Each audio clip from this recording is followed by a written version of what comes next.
silliq oqimda, sarlavhasiz, mana strip demasdan, to'liq o'zbek tilida tayyorlangan video strip. 2026 yilga kelib, ko'pchilik kutmagan, ammo hammamizni hayratda qoldirgan voqea sodir bo'ldi. Chevrolet Damas qaytdi. Bir paytlar minglab oilalar, tadbirkorlar, kichik biznes egalari uchun eng yaqin yordamchi bo'lgan bu mashina endi butunlay yangi qiyofa, zamonaviy yechimlar va yaxshilangan texnologiyalar bilan sahnaga chiqdi.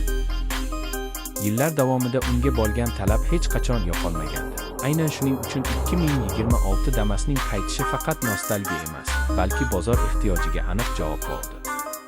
Damas ilk bor 1990 yillarda ishlab chiqarilganida asosiy vazifasi oddiy, ishonchli va iqtisodiy mikrovan bo'lish edi. U o'sha paytdagi boshqa kichik transportlar, Suzuki Charry yoki Hyundai Parter'ning eski avlodlari bilan solishtirilganda, o'zining ixchamligi, past yoqilg'i sarfi va arzondan tushadigan xizmat xarajatlari bilan ajralib turardi. 2026 yilgi avlod esa ilk bor o'ziga xos modern shaklga ega bo'lib, endi nafaqat arzon, balki qulay va texnologik ham bo'lishga harakat qildi.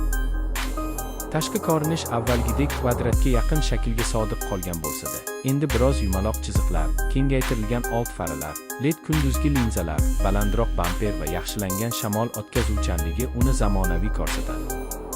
Old panjaradagi mayda xrom elementlar esa mashinaga biroz premium hissini qo'shadi. Bir qarashda hamma tanigan Damas, lekin yangi ruh bilan qaytganini ko'rish mumkin.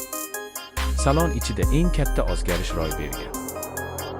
Avvalgi avlodning eng katta kamchiligi bo'lgan torlik, shovqin va qulaylik yetishmovchiligi endi ancha yumshatilgan. 2026 Damas'da yangi ergonomik panel, 7 dyuymli multimedia tizimi, Bluetooth, ust portlari, elektron ko'rsatkichli panel va yaxshilangan konditsioner tizimi qo'shilgan. O'rindiqlar yanada qulay, orqa qator esa moslashtiriladigan qilib o'zgartirilgan. Kichik biznes uchun yuk joyi keng, oilaviy foydalan.